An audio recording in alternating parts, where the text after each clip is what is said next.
Okay, if we can have everyone's attention, our last speaker today is going to be Jeffrey Servin. Jeffrey is a lawyer that has excess of 40 years experience in legal, business, and financial matters throughout the United States. He's highly experienced in transactional and litigation attorney, and executive. I'm misreading this. He's involved in negotiating sophisticated contracts, structuring complex transactions, both private financial workouts and bankruptcy reorganizations, security arbitrations, and commercial litigations in both the state and federal. He's been, for the last 10 years, executive producer, general counsel, and the executive vice president of business affairs for 2 successful television shows. I won't give you names, he can play that part. And also a $25 million entertainment company. He's extensive experience in a number of areas, including strategic planning, marketing, television distribution and production, licensing and merchandising, product placement, financing, crises and risk management, new business development, and new marketing. I'm going to let him add the rest of it there. I give you James Servin. Okay. I'm done. Okay. Thank you. Thank you. Does everybody have a handout, I guess, or et cetera? Okay. How are all of you? My name is Jeff Servin. I'm going to be talking to you for the next hour and 45 minutes on a number of subjects, basically in 2 areas. One is litigation, and one is financing. I do a lot, aside from my law practice, I do a lot of funding and financing from like $250,000 to $15 million and up. The central theme of what I'm going to talk about is that in law, and then actually in financing, there's a lot of BS. There really is. There's a vast gulf between the way people think they are and what they have to do and what reality is to basically do something, get it done, and get it closed.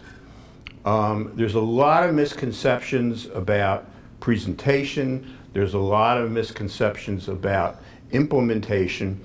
And what I've found is that is that keep it simple, stupid. Less is really more. In this day and age, with all of the data and everything, people have very, very short attention spans. You say to somebody, well, let me give you some background. By the time you're done the background, they're not listening to you anymore. So, sometimes the background, you wait on that until you actually do something. You want to be in a position where you make the right focus, make the right choice of what you're doing. You don't want to be in the position of, in a particular situation, where based on a historical perspective, you're in the situation where you say, oh, Mrs. Lincoln, other than that, how was the play? So you want to really sort of hone in on these things. Okay. What you have in front of you is kind of a 7-part presentation, which deals with both legal, litigation, transactional, and financing matters. And what I'd like to do, I want your questions, but my suggestion is that there's 7 different parts. Hold your questions until the end of that particular part, and I'll ask your questions, because some of the things you may be asking, I may answer. Okay. The first thing, on the second page, you'll see there's 2 things on it. It says how to avoid a bankruptcy, litigation, and strategic financing. So the first thing is a pretty common mistake that people make, especially in this day and age when economics are difficult, etc.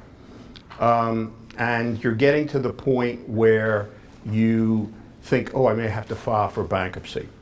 The worst thing you can do in a situation like that is go to a bankruptcy lawyer. The problem with that is there's a lot you can do before that where you can avoid filing for bankruptcy. Bankruptcy, no matter what everybody tells you, stays with you for 10 years and can be an impediment.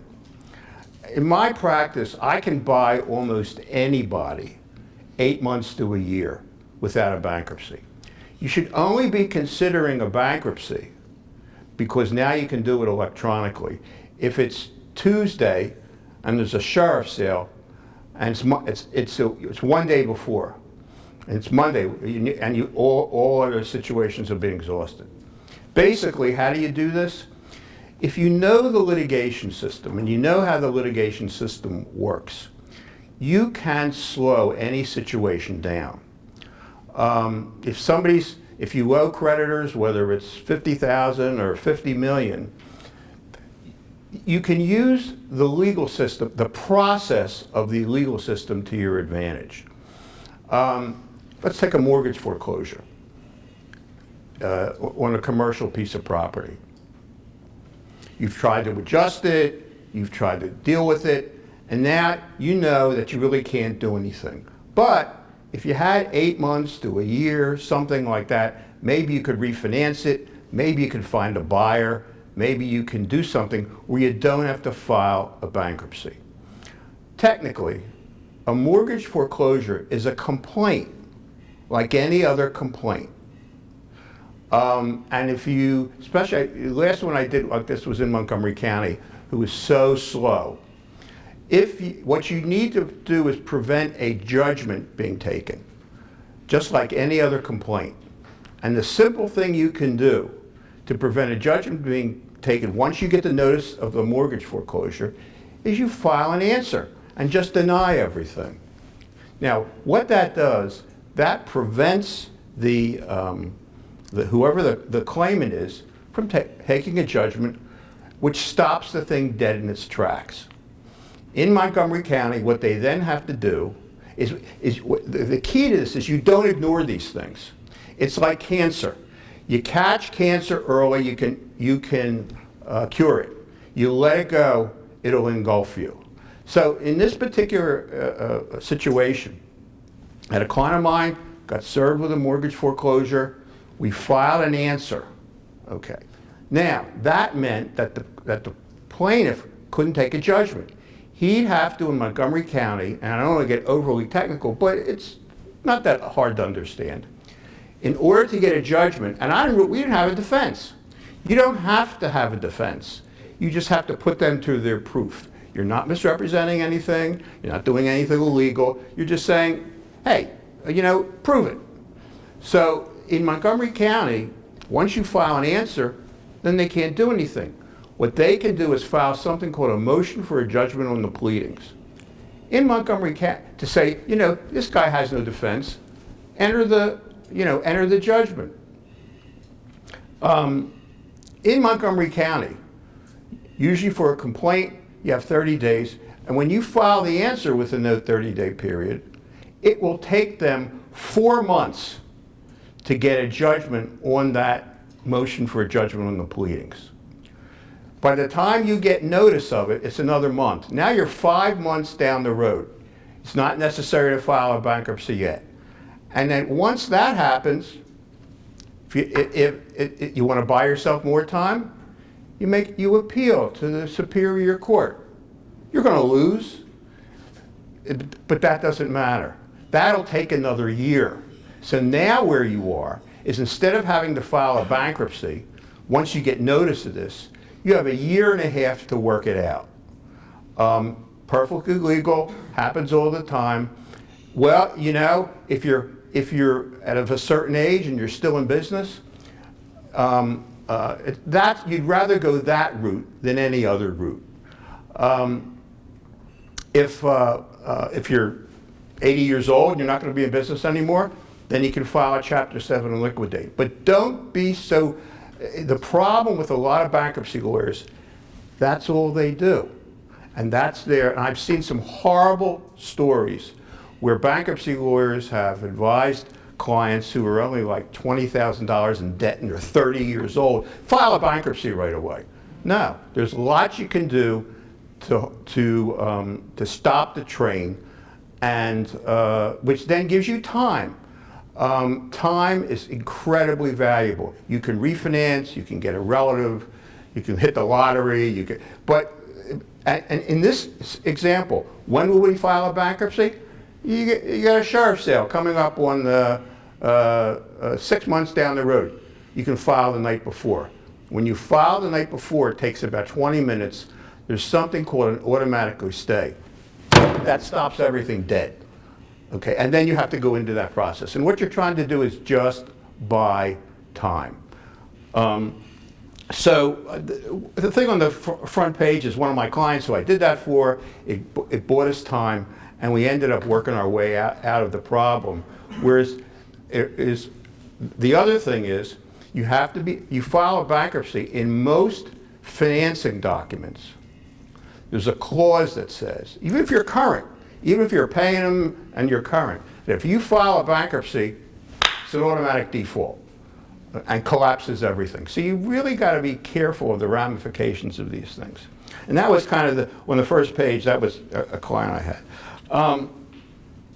The thing on the bottom is my experience in transactional and litigation got me into the financing end of things.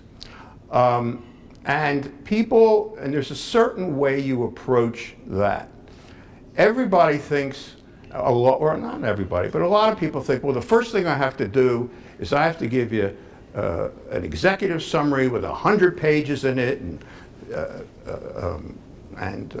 spreadsheets, etc. You will have to do that eventually. Eventually, they're going to need you guys to do all that. But you first got to get the attention of the check writer. My dad once said to me, there isn't a deal in the world you can't explain in 2 sheets of paper. Not all the due diligence, not all the numbers, but again, if you're going, especially non-bankable funding, a lot of my experience has been typical financing clients are somebody who's going into the bank, and the bank says, oh, you got a good business, you got a good cash flow, but oh, you got a $300,000 tax lien, or your credit score is 520. Sorry, we can't help you. That's who I'm looking for. Because they basically have a solid situation, but they have dings. If somebody is looking for a 4% loan at a bank and they qualify, well, they don't need to talk to me. Well, it's a waste of time. So, but somebody's got a solid situation and is looking for some funding or financing. There are secondary lenders out there who, if they look at your situation, but for something that's going on, and I'm not talking about hard money. Bank rates now are, I don't know, 4 or 5%, maybe, I may be a little, basically. Hard money is about, I don't know, 12 or 13. This is in the middle, it's 6 or 7. It's higher than bank rates, but they'll do the deals if some other things are there. We've been involved in transactions from $250 up to $10 million. And there's a commonality in all of those. The initial approach to the funder has to be really short. Otherwise, they won't read it. The reality is they never read it. The only thing they read is the 2-page executive summary and the original pro forma.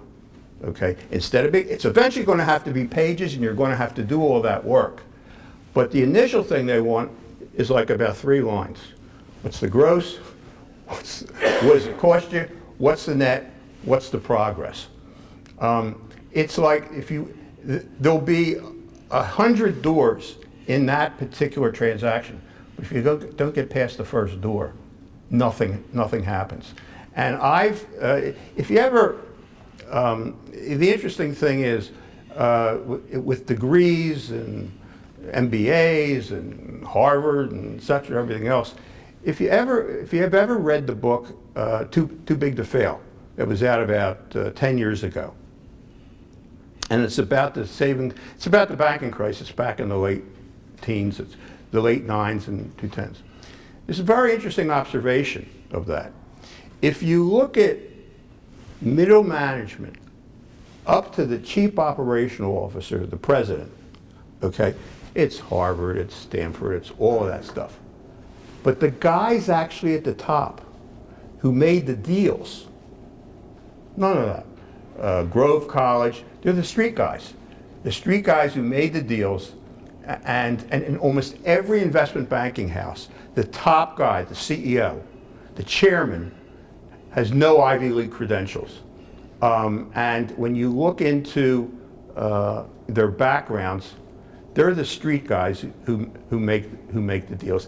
And then what they do, I don't want to sound overly sanguine, but they hire the human equipment from the president down. But that's kind of the way it works. It's brevity, keep it simple, stupid. I'll give you another example of something like this.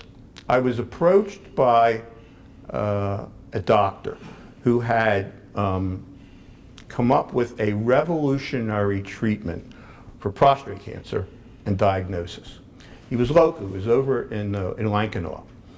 He had spent about $20 million, they had spent $20 million on an FDA trial. And they ran out of money for the third leg of the FDA trial, which is sort of a management miscue to begin with, but putting that aside. So I knew locally a pharma fund that had $200 million in it. And they were looking for things. So they were looking for $15 million to complete the FDA trials. I went over and met with them at Lankenau. He had a lab over there. So I walk in, and there's a guy, guys in lab coats, and they're writing like, I don't know what I'm looking at, okay? I'm the business guy, you know, I'm not the scientist. So he's pointing this out, he's pointing that out, he's pointing this out, he's pointing that. Okay. Takes me into his office, and for 20 minutes he's pulling out, you know, doctors and engineers tell you, they're the worst salesmen in the world, they tell you too much, okay? They want to show you how brilliant they are. That's not why you're here. So 20 minutes into it, I said to him, stop. Stop. I don't know what you're talking about. Okay, you're pulling this, you're showing me these results, etc. I said, let's role play. We're on the 90th floor in New York. Okay? There's a presentation of pharma funds. We're done. We get on the elevator. The guy who has the $200 million fund gets on with us. What do you say to him in the next 90 seconds where he turns around and goes, wow, I got to talk to you? He said, well, I said, stand up, do it right now. He starts to pull out, no documents, no anything. If you can't do this, okay, then there's a problem. So in the next 90 seconds, he went, I said, great. Put that in an email. Don't give me any accompanying documents, just that. Because I said, I have one technical question, which I said in a little more salty way. I said, here's my technical question about all the science. Does this thing work? It doesn't have to work 100%, but if you go to from 5% on, and it's an obvious massive market worldwide. If you go from 5% to 15%, you'll make money. They're going to be interested. In life, if you get anything and you make it faster, smaller, more effective, it doesn't have to go from 0 to 100. So I said to him, write me an email, say what you just said. You know what? Now I understand it. So he said, well, what about all the science stuff? I said, here's what I'm going to do. I'm going to call the head of the fund. He's a business guy. He doesn't know the science from the man in the moon. But all I'm going to say to him is, prostate cancer, they spent $20 million, so somebody's put skin in the game. They have a revolutionary thing. They're looking for an FDA trial. I think this would be perfect for your fund. But I don't know, you got to talk to you. He said, well, do you have anything going on? I said, I got 8 tons of paper, but I'm going to send you a one-page email. And you'll tell me after that. If I had sent him the 8 tons of paper, I'd still be standing here with it. So the idea was, I get him excited. He'll set up a meeting with his science guy. I'll go to the meeting with him and talk to him about his golf game.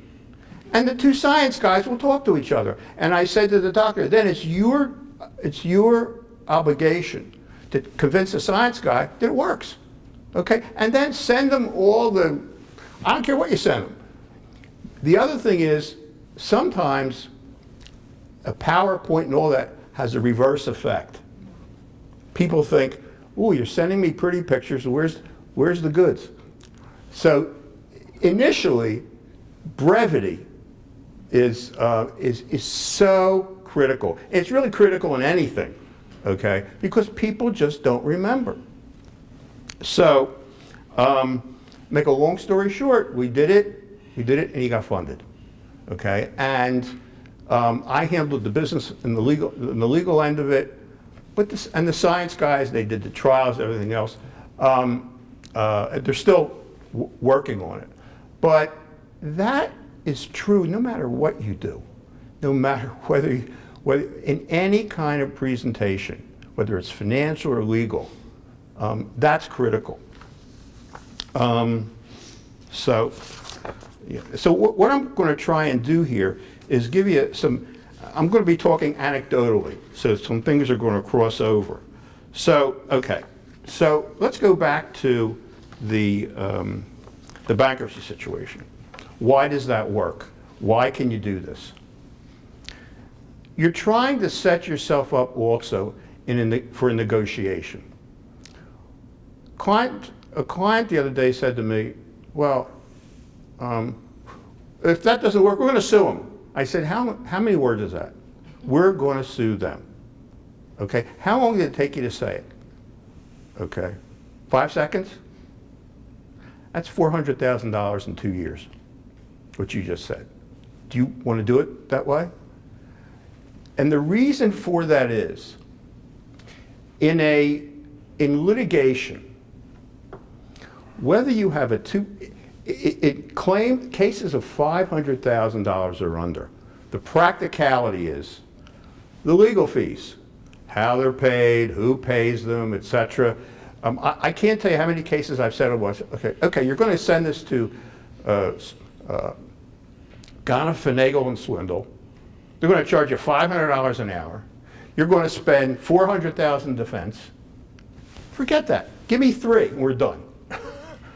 That becomes a major item. Why is that? You have to understand how the civil litigation system works. Whether you have a 2% position or a 98% position, in order to get a judgment, which you can't do anything without that, you got to do all the same things. The other side has to do all the same things, spend all the same money. And they know that. And the reason why that works is because the difference in the proof necessary for a criminal case and a civil litigation case.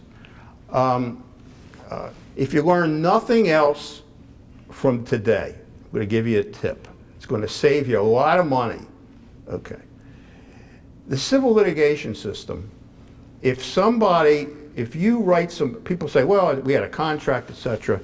If you merely follow up an oral conversation with an email or a letter, it says, Dear Joe, we just had a conversation, we've agreed to this, and this. And you send it to them, and you can show that they got it. And they don't respond and say, well, you're crazy, I don't have anything. That's a contract. I've sued off of that about 5 or 6 times and won. Okay. Also, if somebody accuses you of doing something nasty, you must respond. Otherwise, your silence can be used a couple of years down the road as an admission of that. And the reason for that is the difference between the civil litigation system and the criminal law. Everybody's heard beyond a reasonable doubt. Everybody knows what that is. You heard that, right? But that's a criminal case, and that's a criminal situation. And the best way I ever heard explanation on that is of what that is. You know the lady with the blind eyes of justice, with the scales, etc. Criminal case, beyond a reasonable doubt, scales are like this. Okay. Civil case, different standard, based on a preponderance of the evidence. The difference is like that. It's 51-49. So that then allows you to take a position that you might not be able to take otherwise. And as I said, you can't have no basis for it. You can't have, but all you need is a little bit. And then you could, and again, that prevents somebody from doing certain things, etc. And you, again, you buy time. And whatever your goal is maybe to stave off a creditor, or if you're trying to file a lawsuit and someone's trying to get market share in something, and you file for an injunction, etc., and or a lot of money to impede them acquiring something, as long as you got 2 or 3%. If you get 2 or 3%, you argue like you have 98%. But you don't need the reality in the civil litigation system. It's not whether you're right or wrong. It's the process. It's the process, because people think, well, it's an immediate situation. It's not. So again, what happened in reality? Okay, the process can be used here to accomplish your goals. One of the other things you can do, I'll give you an example I had with a client of mine, my client owed a local bank about $5 million. And when they signed all the documents, et cetera, et cetera, et cetera. And they had actually a partner, a pretty big law firm in Bucks County representing them. So they signed the note. My client's a layman. They have a lawyer there. So the note had a clause in it. On like the second page, it says that they said, well, if you sign this particular piece of paper, which allows us to sell it to Wall Street, instead of charging you 7%, we'll charge you 6%. Seems like a good deal. You'll save interest. Problem is, you can get a right in a contract in one spot, and it's taken away somewhere else in the contract. So you got to read everything. On the second page at the bottom, it said, oh, and if there's an interest differential as a result of what happens in the market, we can back charge you interest. Well, my guy signs the note. He's got a lawyer there, you know. All of a sudden, he gets a bill 2 years later for $800,000 in interest because they sold it off to Wall Street. I said, this is predatory lending, lender liability. You can't do this. I said, weren't you aware of this? No. I said, well, let's see. You may have a $5 million malpractice claim against this large law firm. I'm sure they have coverage. Well, let's see what we can do in the bank. So I had a meeting with the bank and with my client, and we walk in, and I didn't say anything. We were ostensibly starting to resolve. We're here to resolve it. I said, you, not me, you have a problem. What do you mean we have a problem? I said, you know this separate agreement you had him sign, et cetera? I said, yeah, he saved an interest. Yeah, then you back charged him, okay, $800,000. Okay, it's predatory lending. Oh yeah, and incidentally, how many loans did you do during this period when this was like 7 or 8 years ago? I'll bet you did a couple, 400 or 500 of them. Okay, now this wasn't my guy's situation was not an isolated incident. You did this to everybody. Everybody, okay? And he was visibly shook. I said, I could put an ad in the paper.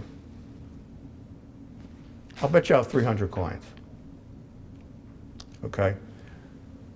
Then I said, okay, now let's talk about resolving this. We ended up resolving, we came up with kind of, you appreciate this, I think, really, the way we did this.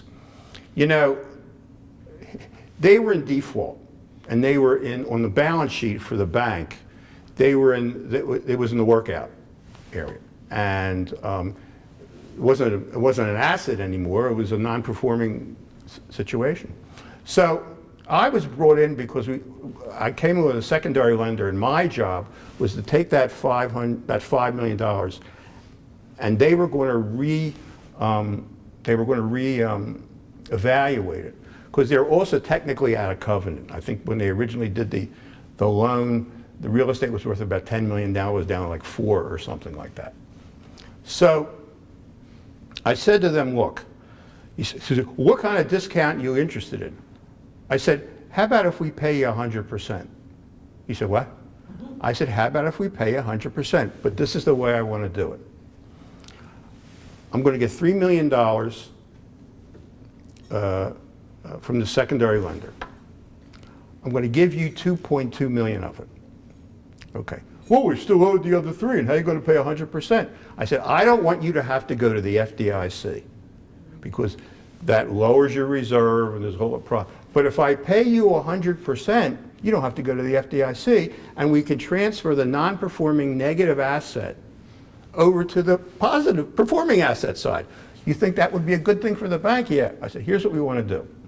At the end of every quarter, after we've deducted enough money for salaries and expenses, and my guy, I mean, he's not going to live like a gazillionaire, but normal and reasonable.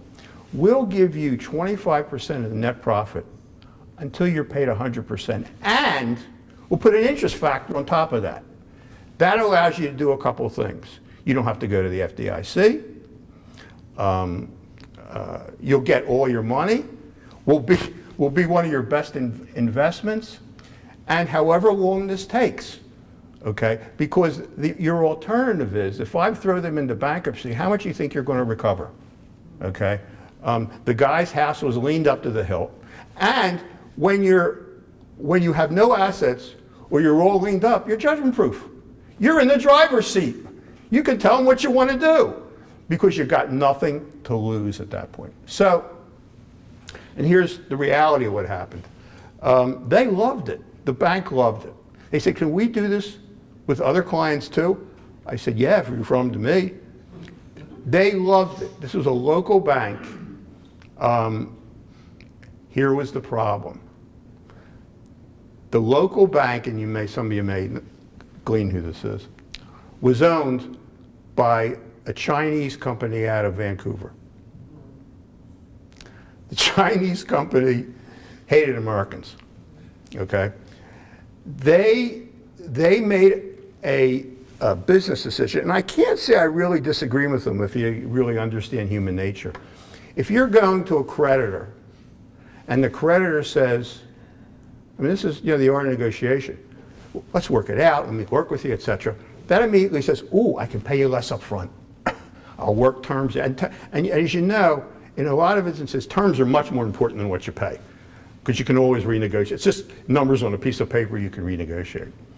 So they made the decision. I think at the time they owed like $6 billion in bad loans or something.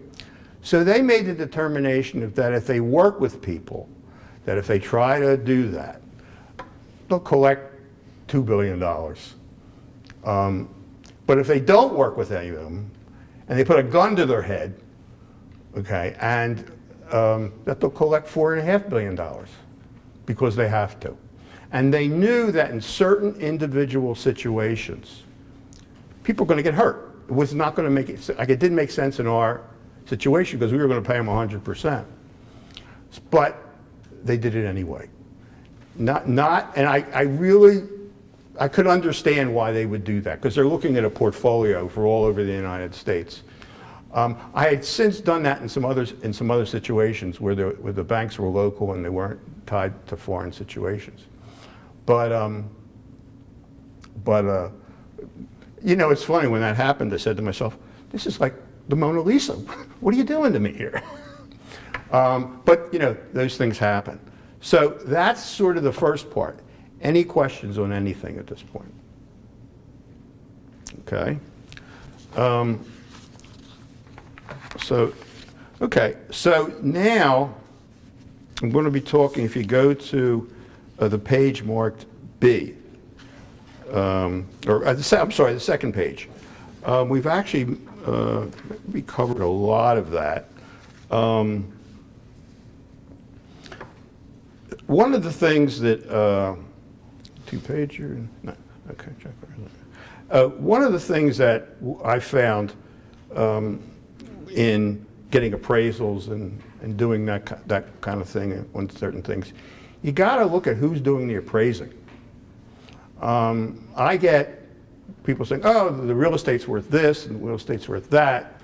I actually wrote a screenplay about 20 years ago called Decimal Point, which was, the crux of it was a real estate appraiser who took a $40 million vacation location, moved it a decimal point, and made it a $400,000 valuation, and then based bonds on that. Actually, if you remember, some of you maybe remember 25 or 30 years ago, the Charles Keating thing and the savings and loan thing, and this is where I got the idea from. In California, that's what they did. A lot of the bonds for older people were based on real estate valuations. Real estate's great if it's going up. Doesn't always go up. That's the problem. So you have to look and see what I found. If you're looking at an appraisal, is it a local guy who you write him a check, will say anything you want? Is it the brother-in-law of the principal who will do whatever you want? Or, especially in real estate, the first thing I usually ask is I need a national company, like Marcus and Millsap, I think it is. Marcus and Millsap. They're not going to screw around with a valuation for little old you. They're going to give you basically really what it is. So whether you can rely on an appraisal, which in the end is just a guess as to what something is, has a lot to do with who does it and what their liability is in this particular situation.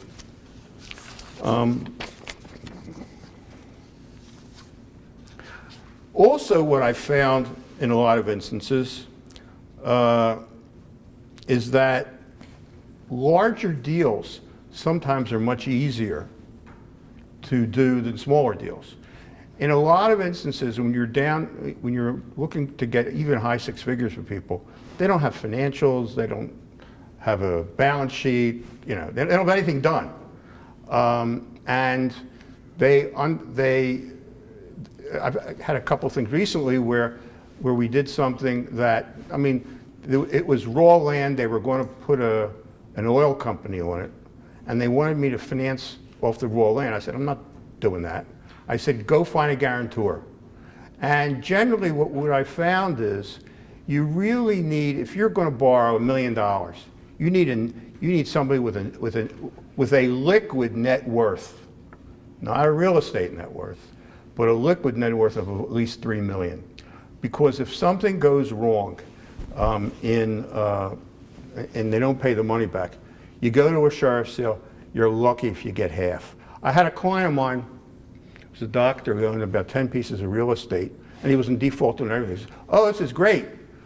Nobody's trying to foreclose on me. I said, well, it's good and it's bad. What? I said, the reason is nobody's foreclosing on you. All your stuff isn't worth anything. You're not even going to be able to pay the note off. You're underwater. So you're underwater. So that's the good thing. They're not going to waste money on a lawyer to go and do that. But actually, I would be happier if you were getting 10 foreclosure notices now and we negotiate. Because that would mean that the value, they're making a decision that the value of the real estate is enough to cover the note. So, okay.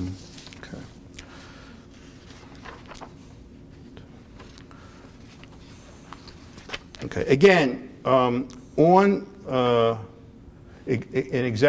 brevity on an executive summary is so important.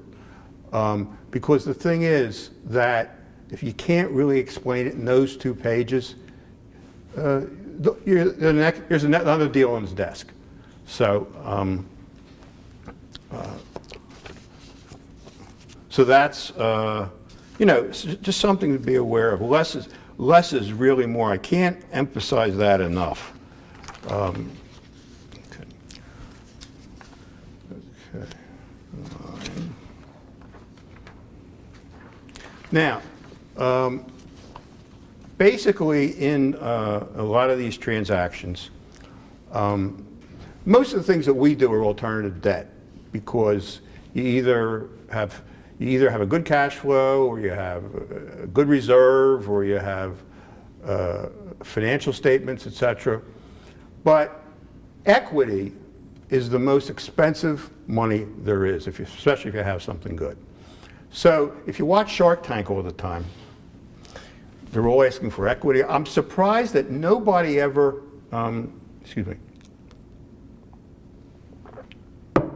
brought up the buyback option on Shark Tank. What do I mean by that? Everyone knows the fighter Joe Frazier, okay?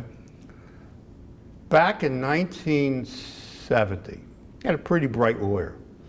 They set up a company called Cloverlay. Cloverlay had 300 investors at $1,000 apiece. That's how he got started. But there was something in the original agreement with everybody.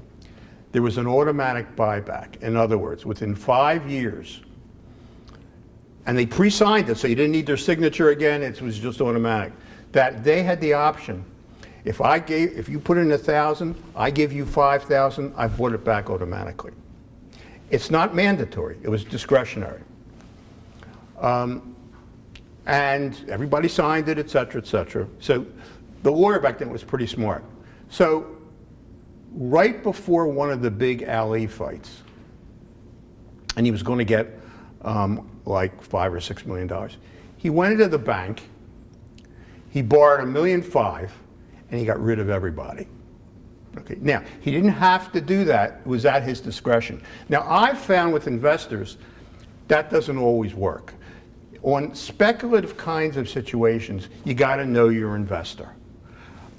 In that situation, I mean, if you do the math, the investors did it because if they exercised the buyout, I think it was like 100% annualized return or something like that. So they were happy. Joe was happy because he bought himself back in total. But in some speculative investments, and I've been involved in a lot of investments in the entertainment industry, people are doing it for other reasons other than just to send their kids to college. And they'll say to you, look, if I'm going to give you $100,000, I'm in for the ride. Wherever this goes, from this television show to pizza sauce, I'm in it. So sometimes what you have to do is there's a couple of markets you have to look at. The first market is for your product, and the second is you have to know the people. If you're going to bring in investors, you got to know what they're looking for, okay? And some people won't have a problem with the buyback like that. Some people will, and also there's a time factor. It was mentioned, I was executive producer of 2 television shows, one on the USA Network, and when we got the opportunity years ago, we had like 10 days to do this. Now, putting a buyback option in there, I knew that if I put that in there, I'm going to be at 97 meetings over the next 6 months, and guess what? We won't have the deal. So I said to my partner at the time, I said, look, we're just going to do this straight. It's a straight 25% wherever this goes. If we try to do this buyback situation because of a time factor, we're never going to do this. It's not going to happen. So in that situation, we made a business decision not to do it. But but the equity buyback, I've never ever heard anybody on Shark Tank ask for that. And it's got to be a great deal for you and the investor. I mean, you got to say to the investor, worst case scenario, because they're taking a huge risk. So you can't tell them they're going to make 12%. So if we buy this back, we buy it back at a premium, and you get a 70 or 80 or 90% annualized return. And again, it's not mandatory. If the company goes under, it doesn't really matter. If you're just doing marginally, you don't have to exercise it. Or sometimes you can do it in stages. So, okay. 13. So, contracts. Had this situation the other day. When you're dealing in a lot of transactional situations, the problem that people run into is that numbers, they don't realize, are more important than words. In other words, if there's a description in a contract about performance, and it's a bunch of words, okay, you can argue over what they mean. Give you an example. Let's say it's what I call goal-oriented agreements. You're dealing with a distributor, okay, and he may be the exclusive distributor. Okay, you want to be the exclusive distributor? Within the first 6 months, you got to produce $3 million in sales. I don't care where you get it, $3 million in gross revenue. I've even had situations with clients where I've said, in that situation, well, you've only done $2.9 million. I said, then take $100,000 out of your pocket and send it to them so you don't lose this thing. Okay, so the idea is to avoid litigation. And very often what you do in constructing contracts, and I learned this back in law school, is you have 3 aspects. What's your right, what's the default, and what's the remedy? And the remedy, if the remedy is words, you're in for 6 years of litigation. So in that particular situation, there's a number. You either hit the number or you don't, okay? And you have the right, if you're if you're way short, if you're supposed to produce $3 million and you produced $100,000, forget it. But if you're $10,000 short and you think it's a viable business, you take the money out of your pocket so you get over the threshold so you can hang on to it for another 5 years. But if that contract said best efforts, best you can do, what the hell does that mean? That can mean, I can argue on any side of that what that means. Guess what? That's 5 years of litigation and $1 million in legal payments. Okay, so whenever you can, on a transactional basis, you want to get to a certain point in time where you say, if you don't do this minimum, we're done. And it's a number. You either did it or you don't do it. Litigation is an interesting tool. There is something called a business process patent. And what that is that you've all heard of utility patents, et cetera, et cetera. This is really called an internet patent. And to give you an example, up until like 1993, when these first started, go back a little bit more. Henry Ford, 1905. Some guy walks in the door, says, "Hi, Henry, I see you're building cars. Gee, that's nice." You got 9 guys around doing that. There's this thing called assembly line production. Well, what's that? Well, you do this, you do that, you do this, you do that, and this, you do that, and that. And Henry says, "Oh, thank you. Here's a sandwich and goodbye." Because the thought was, you can't protect an idea.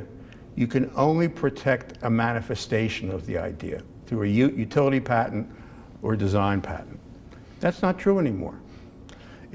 A business method, business process patent is the fastest growing intellectual property in the world.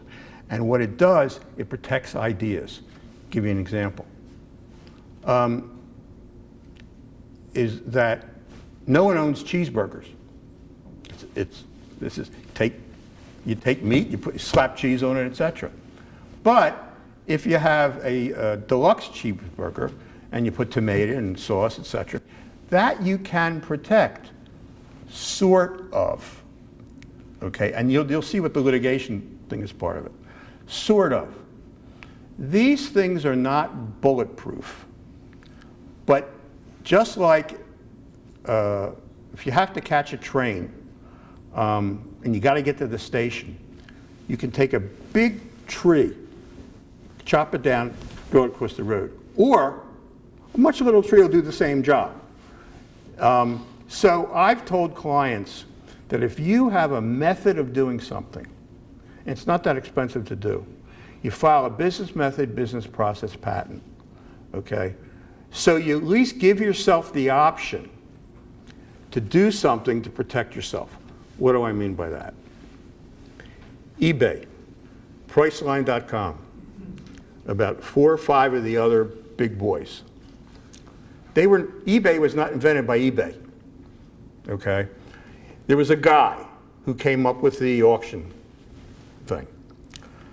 And what he did is he filed a business method, business process patent, okay? The investors in eBay, who were billionaires, came along, and they loved the, so they saw the possibilities of it. They saw the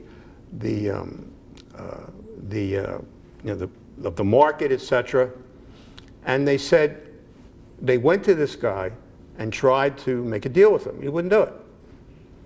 So they made the corporate decision to just steal it, and they did. And they said, here's what we'll do. We're just going to steal it and do it. He'll sue us. He's going to sue us, okay? He'll get a patent lawyer and sue us. So when he sues us, it's going to cost us $30 or $40 million to defend it. We'll throw in another $20 million and offer him $60 million to sell. Most people getting that kind of money, I'm going to the beach, I'll see you.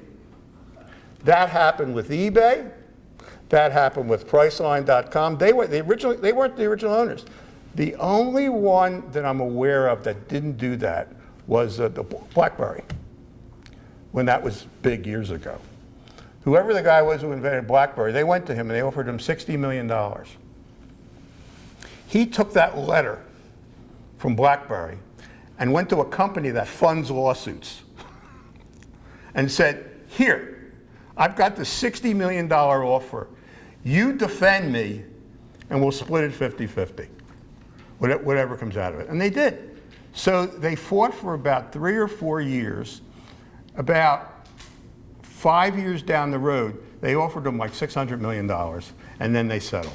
So again, they never, if you look at business method, business process patents, none of them ever get to the end.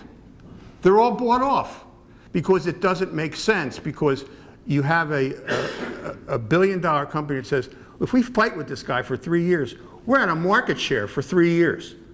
Okay, he's a line item. He's just an expense.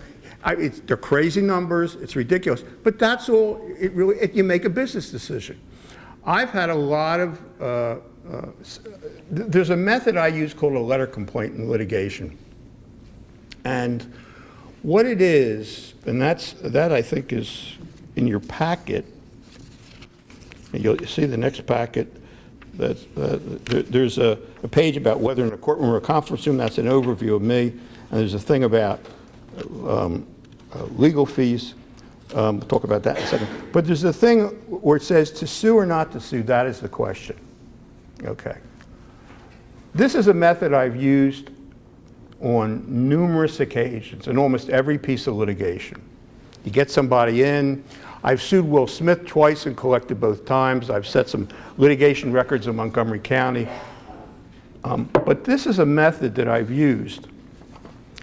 And what it's designed to do is, instead of waiting 6 years to collect anything, it works in about 30 days, or if it doesn't work, then you get what's called pre-lawsuit discovery. Give you an example. And what it's designed to do is bring everything to a head quickly and key off of the fact that they're going to have to spend a lot of money legally. I had one about 2 weeks ago. There was a rather large company defrauded somebody, etc. And instead of filing suit right away, what I did was put a letter complaint together and send it to them. Now, what is in the letter complaint?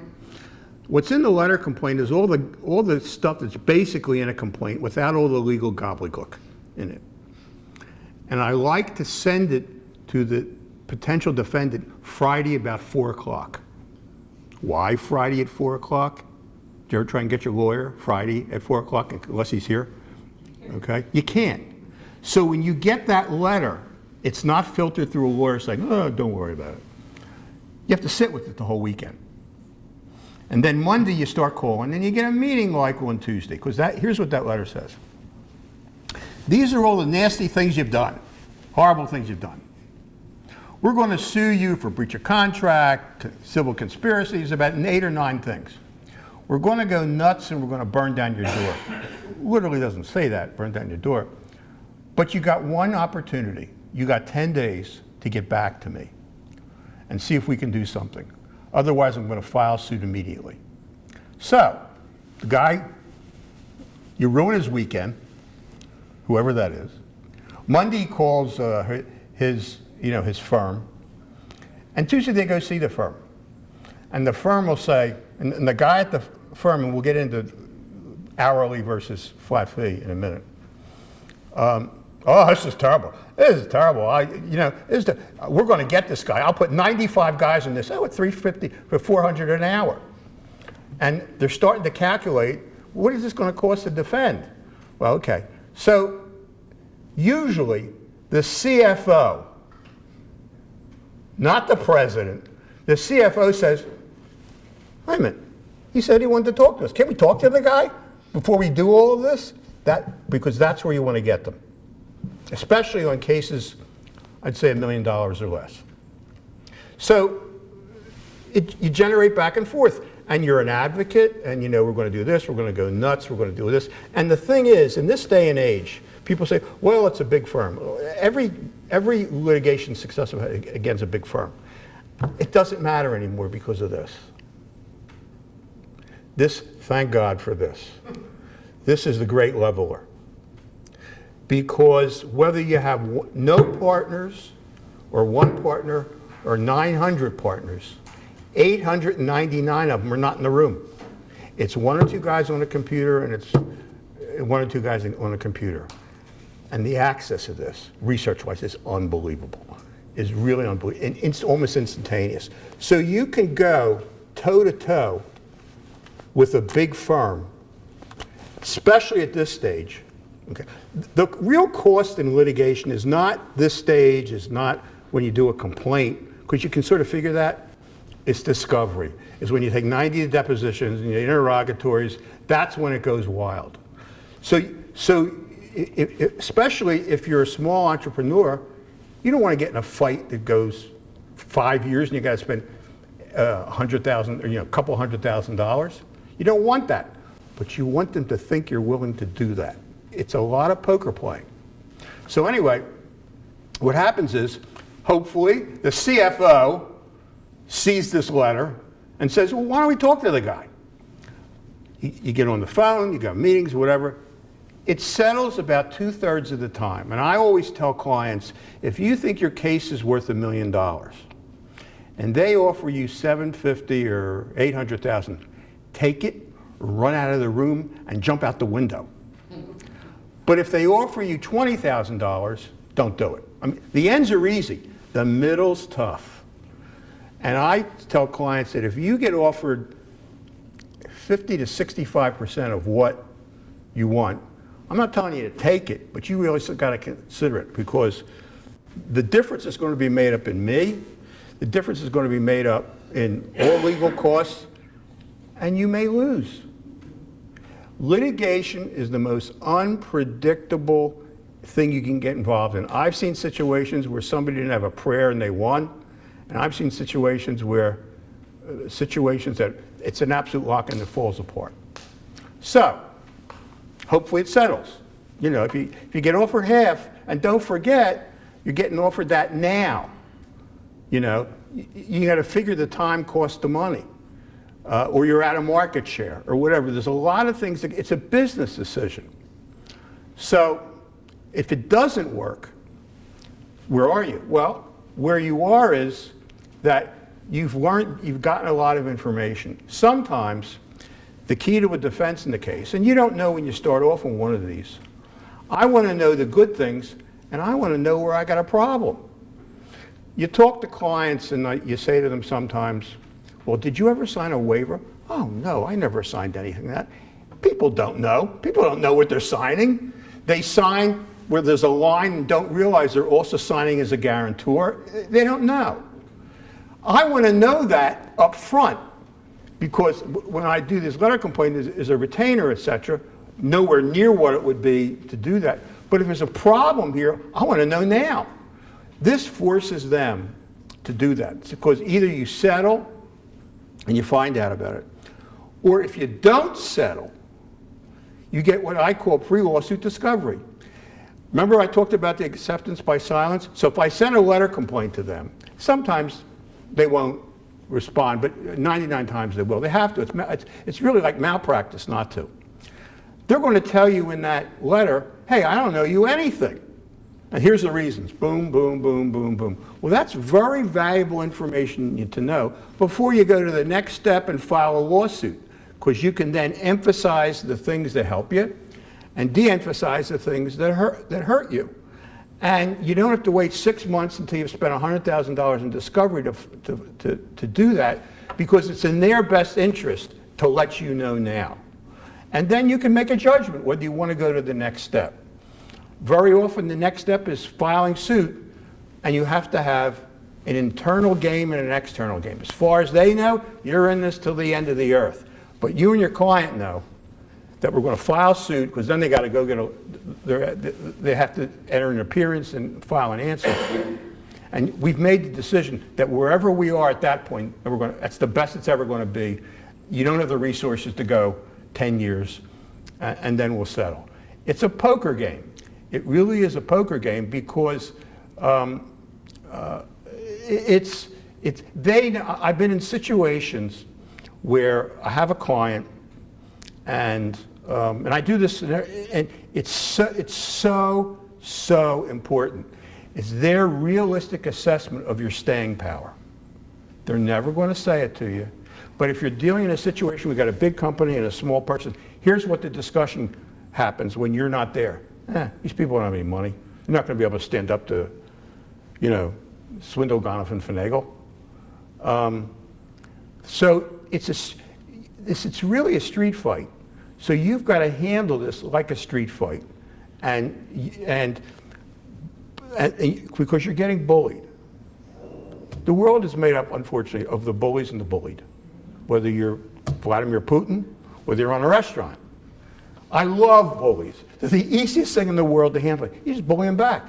Oh, you punch them in the mouth. Oh, can't we work this out? You have no choice. If you try to be nice to a bully, all he's going to do is go like that, worse, because that's all they really understand. So in that kind of situation, I usually let the lawyer and the principal know that my client, who I may have just met Thursday, oh, I've known Joe for 30 years. I knew his family, etc. I'm in this till the end of the earth, and they can check into me and see if I've done some high-profile litigation. I'm in this till the end of the earth, and I don't care if I make any money. Now, that's not really true, okay? I often tell clients, we got an internal game and an next, but they have to think I've got staying power, because if they don't do that, they'll offer you nothing. It's a street, eyeball to eyeball consideration, whether you're in the street or whether you're in the upper levels of New York. It's the same thing, and I've been both. So that way, you're either the way out or an oncoming train. And they have to think you're an oncoming train, even though you know and your client knows, I'm not doing that unless you put the money up. But they don't know that. Which gets into another area. When you're working with an attorney, there is an alternative to an hourly. There is, okay? I'll say this generally. Paying a lawyer by the hour rewards them for being slow and stupid. just does. In law firms generally, and I'm going to say it's real generally so I don't defame anybody, okay? When they sit down and evaluate you, they don't care about results. How many hours did you bill? In most legal situations, there's a solution. There's a 5-hour solution or a 50-hour solution. I've been a sole practitioner for 40 years, so I do the 5-hour solution, okay? I've been asked on a couple of occasions to go into a large firm, and they wanted me to switch over and bill by the hour, and I decided not to do it. Because if I proposed the 5-hour solution in a large firm, and there are a couple of more large firms, they'd throw me out the 10th floor window and just take bets on how hard I would bounce, okay? Judges tell you, you don't have to get me there 100%. Get me 90% there and I'll figure out the rest. So if you charge alternatively, and lawyers will do this now if you insist. If you don't insist, they won't. A flat fee. I want a retainer up front and a success fee. And if I don't reach a success in whatever that you agree that is, you don't owe me. But you approach it totally differently that way. Because if you're charging by the hour in an advocacy situation, your interests aren't the same. You're not on the same side of the table, okay? Because, you don't care if the guy writes a great brief or whatever. You want this over as fast as possible. But they don't. It's a business in the end. If you're charging a flat fee, a retainer and a success fee, the faster I get you from A to B, better for you, better for me too, and you move on. It makes you results oriented. I've functioned this way for the last 25 years. Some places you just can't do that. I mean, they just won't do it. But if you insist, and you can do litigation like this. Start off for this section, I'm paying you a flat fee. If it goes to somewhere else, then we'll talk. Because at each section of litigation, you get more information, which gives you a better idea of where you're going. Also, what's your hourly charge? But how do you know how much time they actually spend? You don't know when they record that. I had an experience about. It's right on the invoice. Huh? Sure, it is. Right. Sure. Aren't you there watching him? Is he there for now? I'm going to tell you an interesting story. I was hired by a hospital a couple of years back, and and I knew the guy, and he said to me, "Jeff, I want to hire you as an attorney. I don't want you to do any legal work." I said, "Excuse me? I don't want you to do any legal work." Okay. What are you talking about? He said, "Look, I have 4 outside firms. I just got bills for $3 million. I'm not a lawyer. They're sending them to me, okay? I can't tell you where, but I'm getting hosed. It's ridiculous. Here's what I want to do. You're going to be my additional general counsel. I'm going to tell these firms to send the bills to you. And I'm going to tell them in a nice way, in a friendly way, etc., that you're going to scrutinize them, okay? Not adversarially, you're going to scrutinize them, okay? He said, I know off the top, that's going to save me $300,000 because they're going to be, now somebody's looking at it. Let me give you an example of what happened. So, hey, everybody's going to make a living, we all, you're in an area, I'm in the head and paper business. I don't have vegetables, etc. I can't, I don't discount gypsum. So it's really subjective. So if something's worth $100,000 and he charges you $105, look, you're paying for his expertise.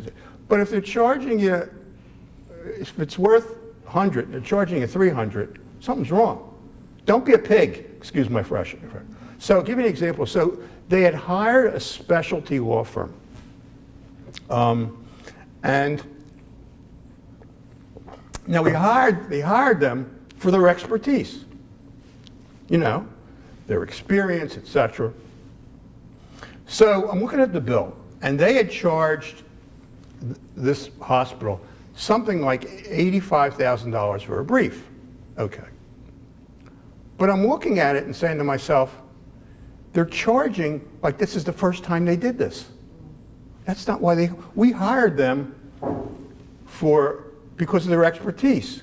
So I could see they took this brief, they changed the names, they changed about 10% of it, and they submitted it. Okay? Now, you're hiring them for their expertise. I'm not going to come in and say 90% you just pulled it out of the drawer, but really, if the guy said, well, we did a lot of work on this, I said, you shouldn't have had to. You're an expert. You mean to tell me this is the first situation you had like this? Why the hell did they hire you? We didn't hire you. This wasn't supposed to be a situation of first impression. So he didn't have an answer for me. So I said, look, you got to earn a living. I'm not here to hurt you.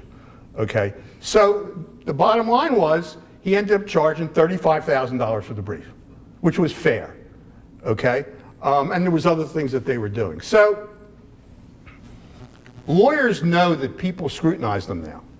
Okay? And it's a business like anything else. And you can make a deal like anything else. And the thing is, there's such a competition for business. If you walk in, my hourly rate is $500 an hour. I say, well, can we work on a flat fee basis, a retainer, and a success fee? Well, we don't do that. Thank you. Bye. Before you hit the door, my dad said, in any situation, you got to walk. He'll say, well, let's see what we can do. Now, they may do it with 99 other people and do that with you, but it's worth doing it, because then you know, then their motivation is to get this done as fast as possible, but isn't that what you want? And then you're also results-oriented. So actually, that works in a couple different types of businesses. But when you're dealing in services like that, it works pretty well. Any questions on anything so far? Okay.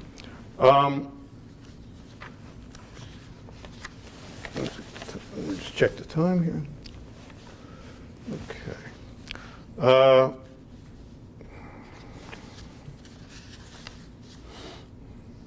Talked about that.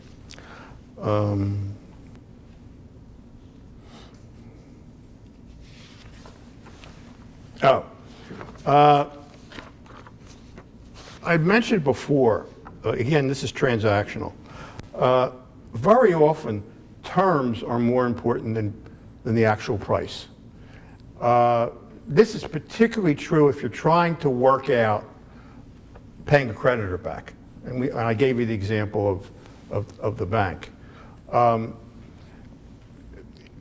reality is that cash flow and cash reserve are life. Okay? Unless you're up into the $1 billion area, which not too many people are. It really is life. And I've been in situations where I really didn't care what the price was, because I knew we had a method to knock it down. I'm Jewish, and I love the way Israelis buy real estate. Okay. Here was the instructions. Just get them to sign. We don't care what the price is. Let's take it off the market. Okay. Then they sit down and go, what's that? We don't like that. His idea was, get him to sign and then the negotiation will start. Okay. We don't like that. We didn't see that. So the thing is, at that point, negotiation-wise, there's nobody else competing with them. There's nobody else they can bring in because they've got a signed agreement. So they end up, the other side is softer, because what are they really going to do? Now, in the end, it has to be a fair deal, otherwise nobody does it. But there are, again, practical street things you can do to gain an advantage in negotiation. Negotiation is really an art. Everybody I found acts in their own self-interest in reality. Even Mother Teresa, she didn't feel good because she helped everybody, she wouldn't do it. So the trick is, knowing that, the trick is to make their self-interest and your self-interest on the same path. And if you can figure out somebody's self-interest, usually is like a 99% predictor of what their behavior will be. All this stuff and we kumbaya and all that, it'd be nice if it worked, but that's unfortunately not human nature long term. So it's the same thing when you're dealing with a situation where, give you an example. I had a client who owed somebody $500,000. And he was getting about 450 in. And the person he owed the money to said, well, when you get the 450 in, you give me the 450, I'll knock off $50,000. My guy thought it was a good deal. He talked to a couple people, thought it was a good deal. I said, that's a terrible deal. Horrible.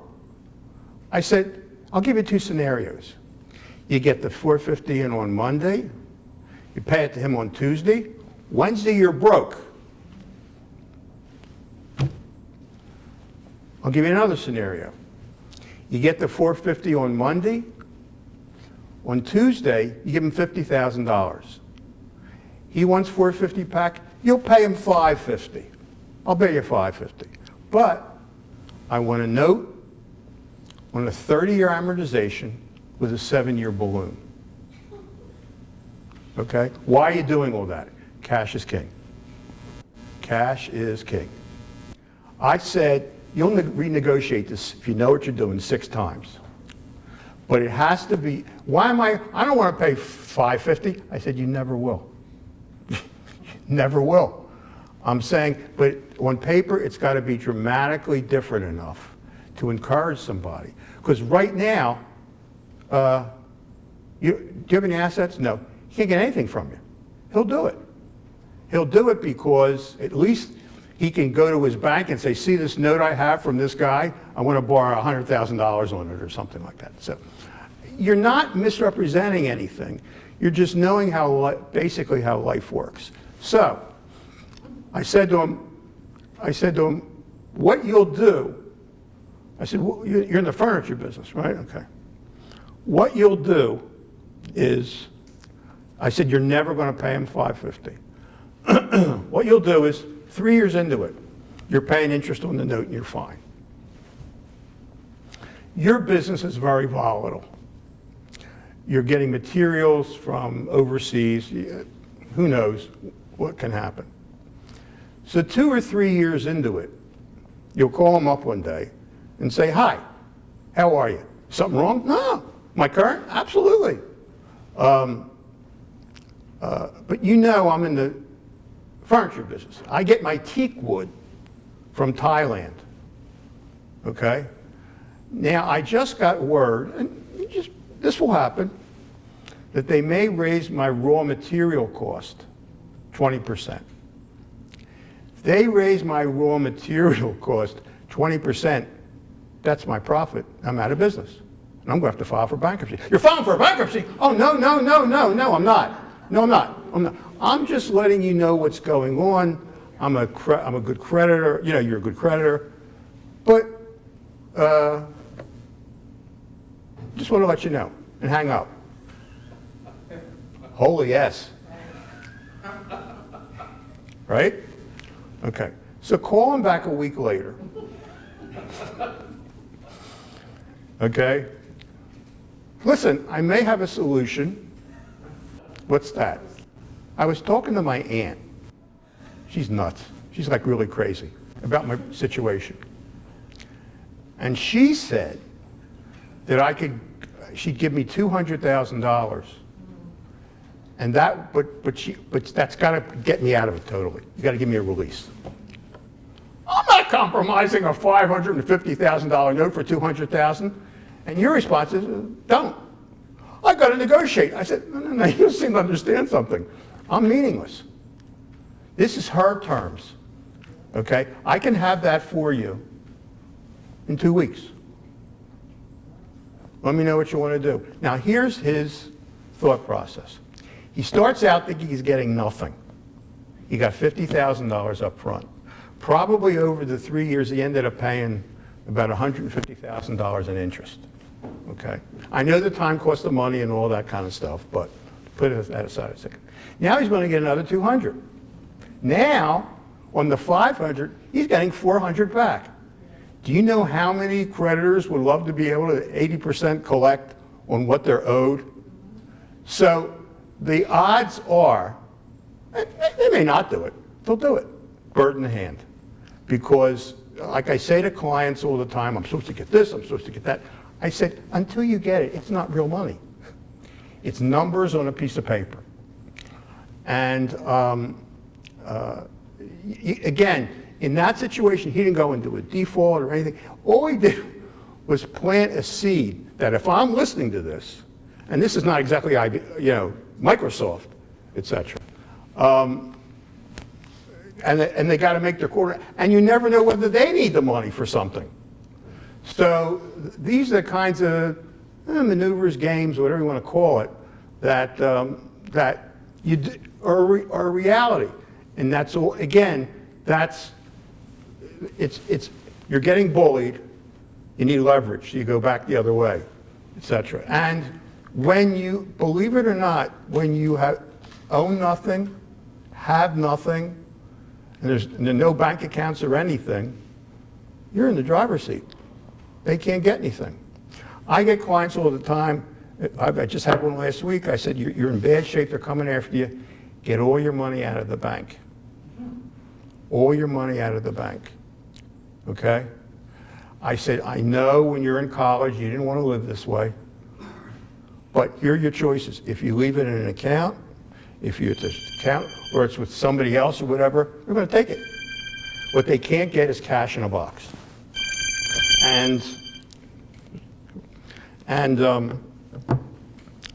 Well, how am I going to pay my bills?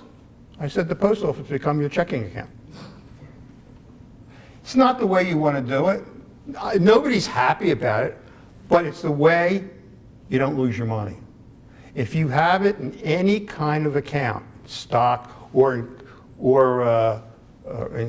jointly with somebody else, they can get it. And guess what?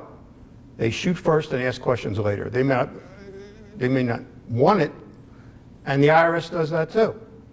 So there's nothing illegal about taking money out of an account and keeping it in cash. Of course, don't tell anybody, otherwise there'll be guys at your door with AR-15 rifles ready to steal it.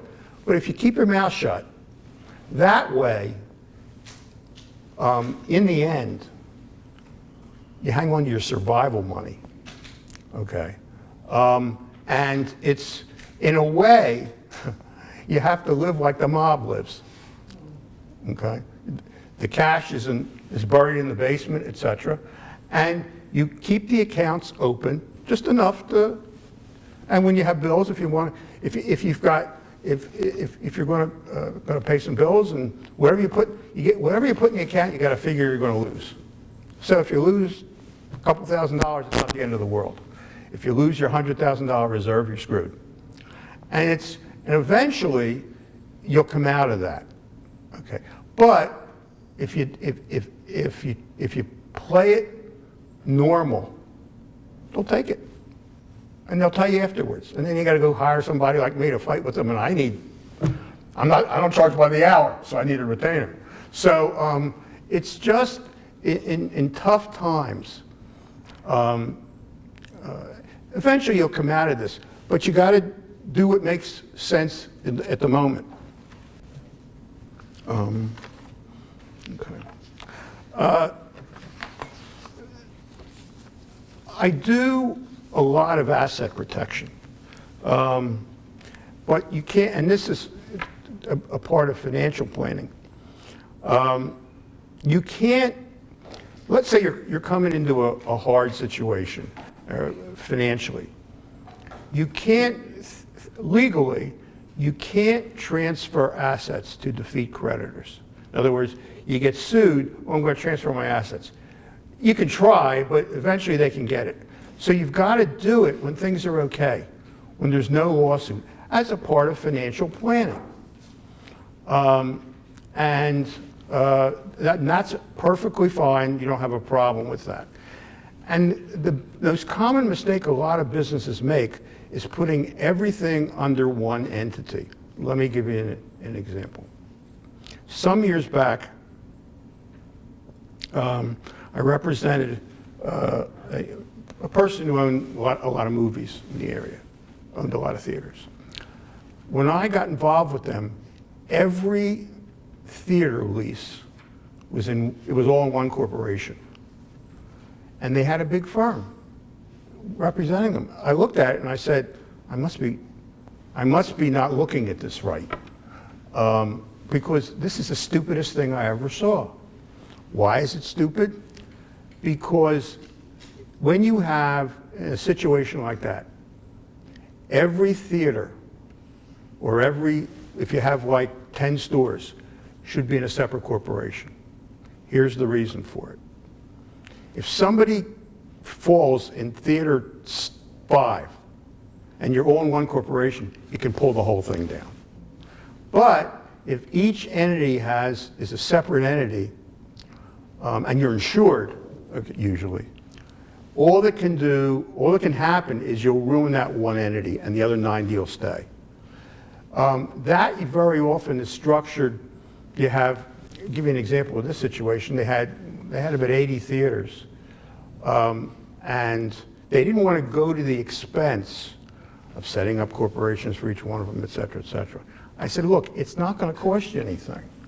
First of all, you have insurance. You go to your carrier and tell them if they do this, you're going to break in the insurance costs, because now you've limited their liability to 1/80th of whatever it is. So by the time you get done, yes, it's more administrative, and yes, there's more legal costs. The savings that you'll make splitting them up into different entities will usually cover the cost, and you're saving the asset. It's very similar to like developers when they buy a piece of land. They usually have a separate LLC for each. Like let's say you own 20 houses, okay? You don't necessarily have to have 20 separate corporations, but I would take two, and say they're worth each $200,000. I would set up put two in one entity, and you would have maybe about 10 entities, okay? Let's say if it's 20 houses. Because you don't want to get overly crazy with administration, et cetera. But at any given time, only about 20% of your assets are exposed. But if you don't do that, it will pull everything down. And again, usually the insurance costs are a lot less. So the key actually, in a lot of instances, what also happens with developers is that they'll buy a piece of land, or they'll buy a house or whatever, and then what will happen is they'll set up an LLC to lease that land to another entity, and the other entity will own the lease, like a really, really long-term lease. Most of the buildings in New York, whether you know it or not, and a lot of places, they don't own them. They're on 100-year leases, but they're treated like they own them. And the reason is that if something happens on that piece of property, they can't get at the asset. And the only thing that the LLC owns out front is a lease and an insurance policy. Again, you're trying to shield as much of the ownership as you can from the vagaries of fortunes. Yeah. Will the other entity, will it be a C corp or another LLC? Well, doesn't matter. I mean, it depends. I mean, an LLC is like it's a pass-through. An S corp has a lot of the same. Yeah, there's two kinds of corporations. There's a C corp, which is a regular corp, And there's an S corp, which is almost treated like individuals, but an S corp has a lot of restrictions in it. So that's why a lot of people do LLCs, because the limited liability protection is there, but you can have partners, and you can use that for tax purposes, etc. Very often what I do in a lot of these things is I said, who's your CPA, who's your accountant? Get him involved in this, like from the start, because depending upon, in a lot of instances, you have, it's a pluses and minuses. You have legal considerations, and you have accounting considerations and tax considerations. And usually it's not all black and white. It's you're shades of gray, and you got to make a decision. And there are certain things that you do that you may lower the liability or increase the liability list, but you're doing it for certain tax reasons. But you're making a business decision. That's why there's always a blend with an accountant, and when I get involved in anything, because I don't want to get to the point where I suggest this, and this, and the accountant says, we can't do that because we owe this or we owe that. So you got to really know that from its inception. Should you even be messing with an escort? Pardon me? Should you even be messing with an escort at all? It depends. It depends. It's fallen into disfavor because there's a lot more use of LLCs at this point.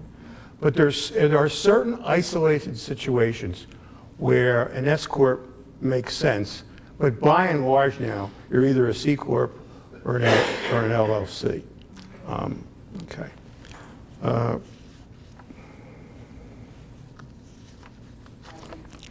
Pardon me? Oh, 5 minutes? Well, let me just look and see what we didn't talk about. Okay.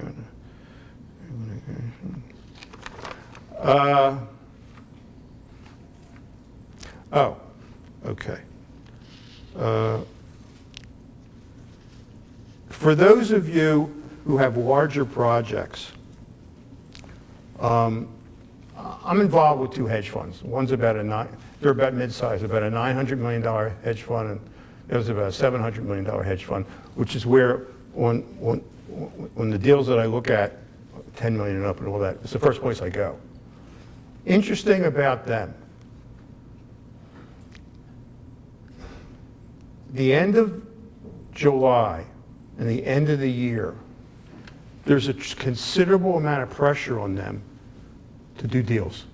They have a lot of pressure on them, more than during the other parts of the year, that they got to get the money out on the street. They're paying 6% or whatever it is. They have investors, and if the money just sits in their account, they're screwed. So over the last week or so, I've gotten 3 calls. And what do you got? What do you got? And I'm not going to send them a piece of crap, because that reflects on me. But what I found is that the thing they won't look at in February, they'll look at, because in the month of July, I mean, it's theoretically by July 1st, but they still will do them if you contact them and count it as the first half of the year. The things they won't look at in February, if it's marginal, okay, they're not going to take a piece of crap in February and then do it. But if it's sort of iffy and marginal, they'll look at it a lot harder up until July 31st and up until December 31st, because they have to make their quota. Where hedge funds make their money, they pay out something and they get good deals out on the street, and the difference is where they make their money. So a lot of businesses that have to report to third parties at the end of the first semi-annual period and at the end of the year, their criterion will get a lot looser. And that'll vary depending upon the business in which you're in, et cetera. But and I found that to be fairly common in a lot of businesses. Okay. Okay.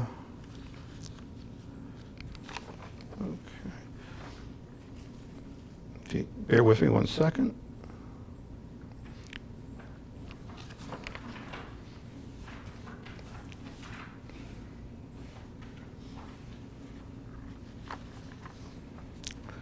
Any questions or on anything? At all? Okay. The thing that you have to keep in mind, and the whole purpose of this, is that there's things that people think they have to do. Oh, one other thing. I talked to a client the other day who was looking to do something, and it was about 7 calls. He says, well, I don't have this right, I don't have that right, I don't have this right, I don't have that. I said to her, look, perfection is the enemy of the good, okay? If you look, as you get, and she was fairly young, I said, I don't need everything up front, okay? You have to weigh the ability to make a presentation on something versus lost opportunity, okay? As I said, that's why I go back to the 2-pager. You get somebody interested up front, they probably won't look at anything else. They say, here, lawyers and accountants, make this come out, okay? It happens. I've been at the $1 billion level. You will not believe what they don't do. It's unbelievable, okay? Or you and Amin, hey, make this come out, will you please? I had said to her, I said, we're not doing heart surgery. We're not doing ophthalmic surgery.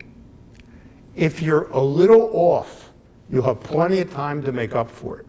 You know, we're in the talking head and paper business. You can be a little less precise. If the surgeon slips, that's why I won't go to a doctor who's over 62. Okay, I mean, you know, a surgeon's 62 because they're athletes basically. But you can do transactions and everything else until you're 85, and if you lose a little, you know, I mean, as long as the guts are there, etc. You can still function and do a good job, and let your experience handle a lot of you know, issues that come up. I think that. So, thank you very much. It's been fun. If I can help you at all, let me know. Thank you. Thank you. Thanks. Oh, thank you. Thank you.